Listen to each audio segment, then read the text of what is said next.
继续来看台北市议员选举，大安文山这区啊，竞争真激烈。咱即摆看到的是财经专家徐金红啊，边啊拢是伊的一个好朋友，今日出来，伊表示伊希望代表民进党啊来选这个市议员。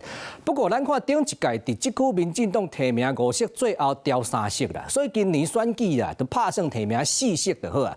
另外咱看到的就是这刘品新啊，伊嘛讲要继续来参选。也就是讲，6个人来抢4个人的这个提名，这个选区哦，其实是哪赢较占有利的地位啊，嘛真侪老生呢出来顾基战，希望讲会当拼连任嘛。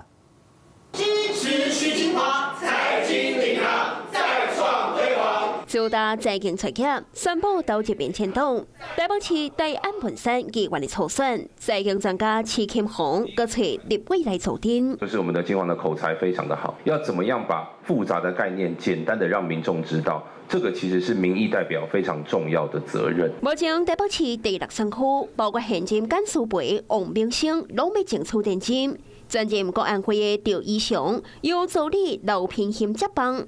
顶一届参选失利的陈庆文，也有有拿专业的高雄凯也过来挑战，再加上徐金红，6个人抢4个亏。大家都有各自的特色，持续在不同的领域耕耘。但我想最重要的还是来为大安文山选民们做更多的服务。唔惊党内的竞争，刘品兴催共党的立委林楚英被动扫街，展现独立。民众热情甲伊笑揽，甲伊鼓励，更加是支持伊参选的靠山。因为我的名字里面有斗嘛，所以它是日进斗金。国上红包落啊！国民党议员杨石岛高基本盘拼认真。大安文山登记红看做是哪样的优势选区，包括吴欣怡、李碧琪、徐宏庭、蒋派君，也有选后入党的陈宪营，8席的议员拢要拼认真。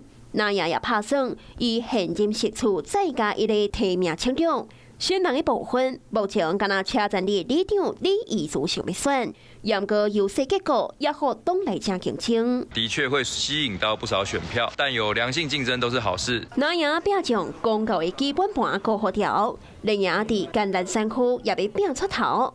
2026大安文山山区，大家已经开始积极备战。